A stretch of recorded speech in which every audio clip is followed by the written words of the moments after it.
Seyfettin hocamızı mikrofona davet ediyoruz.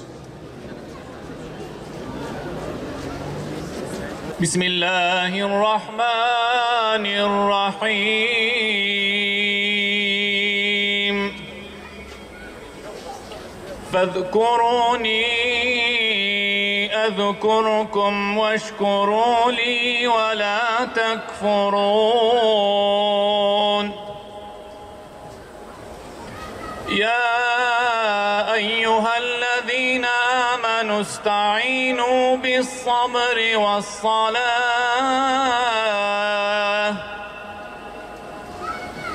إن الله مع الصابرين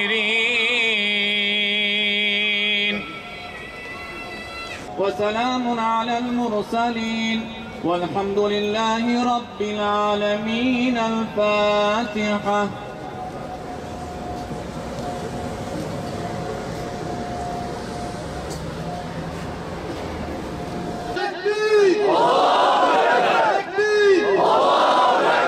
Bir hikaye çıkaramayız.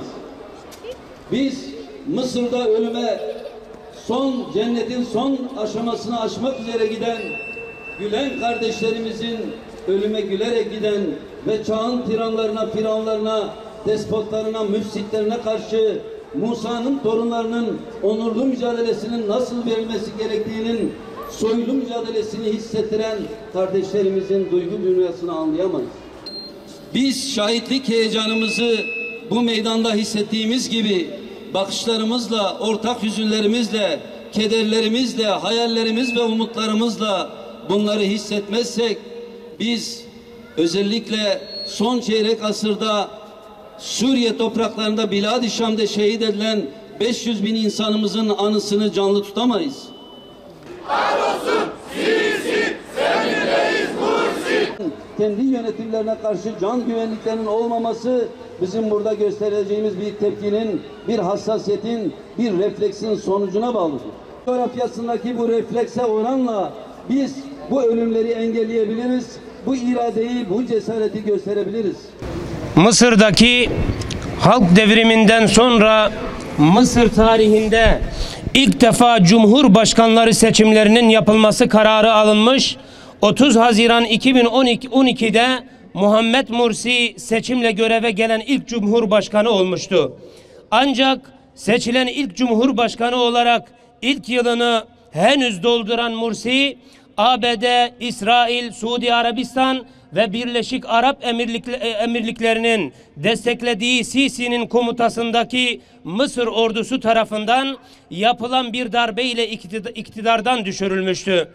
Böylece Mısır halkı kendini yeniden bir junta rejiminin baskıcı ve insafsız yönetimi altında bulmuştur. Darbe süreci oldukça kanlı geçmiş, darbe karşıtı sivil gruplara yönelik katliamlar, yargısız infazlar durmadan devam etmiştir.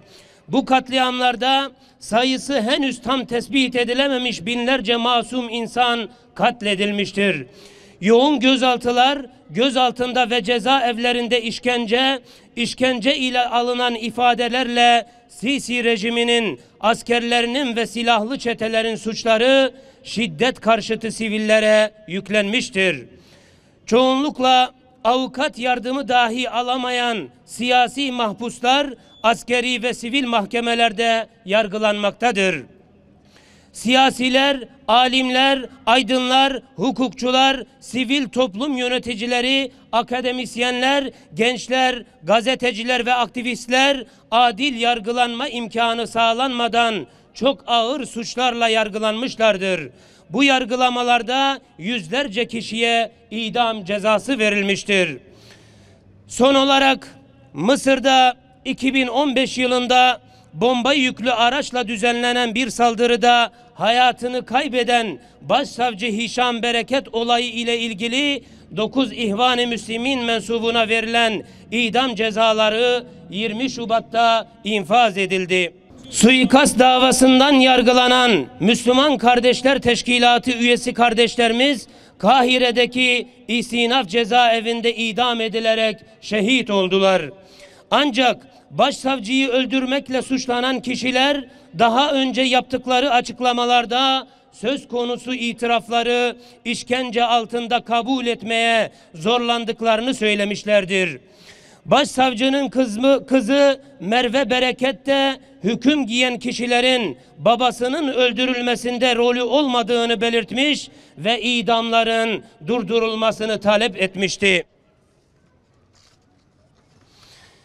Yine Uluslararası Af Örgütü de tutuklananların sorgulama sırasında işkence altında itirafa zorlandıklarını belirterek Mısır'ı idamları derhal durdurmaya çağırmasına rağmen zalim Sisi ve dikta rejimi ne yazık ki dünyanın gözleri önünde infazları gerçekleştirme cüretini göstermiştir. Cenab-ı Allah bizlere çağlar ötesinden şu nida ile seslenmekte, zalimlerin sonu hakkında inananlara şu umudu vermektedir. Sakın Allah'ı zalimlerin yaptıklarından habersiz sanma. Allah onları ancak gözlerin dehşetle baka kalacağı bir güne erteliyor. Bizler inanıyor ve iman ediyoruz ki zalim Sisi ve taraftarlarının iktidarı Firavun ve askerlerinin yok olup gittiği gibi yok olmaya mahkumdur. Yine adıyla, sanıyla var olmaya devam edecek olanlar ise hak yoluna tabi olan Mursi ve arkadaşları olacaklardır. Bizler Mısır'daki insan hakları ihlallerinin ve idamların son bulması adına insani ve İslami hassasiyet taşıyan tüm yapı, kurum ve kuruluşları göreve çağırıyoruz. Kendi ülkelerinde idam hükümleri uygulamayan ve her fırsatta idama karşı olduklarını vurgulayan Avrupa ve sözde gelişmiş ülkeler İslam coğrafyasındaki zulümlere ve idamlara kayıtsız kalarak bu suçlara ortak olmaktadırlar.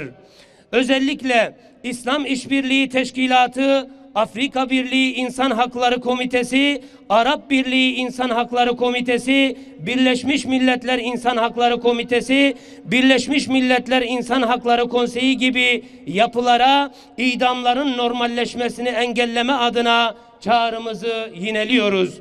Şehadet ayı olarak da bilinen Şubat ayında şehit olan kardeşlerimizi rahmetle yad ediyoruz. Allahu Ekber! Zalimler için yaşasın cehennem! Ya Rabbi lekel hamdu kema yenbaghi li celali vechik ve azimi sultanik. Amman zalemena ve âzâne ya Rabbel âlemin. Allahümme erine fi a'dâina acâibe kudretik. Ya men la yu'cizu şey'un fil ardı ve la fis semâ. Allahümme munzilel kitab ve ya mucriyes sahab ve ya hazimel ahzab. اهزم الظالمين أينما كانوا يا من أمر بين الكاف والنون اللهم عجل لنا بنصر قريب وقفنا ببابك فلا تردنا خائبين. Ellerimizi açtık, boş çevirme ya Rabbi. Dualarımızı Mekke'de ve Medine'de senin aşkına dönen ve sana dua eden, sana yalvaran kulların dualarını ilhak ile kabul buyur ya Rabbi. Fatiha.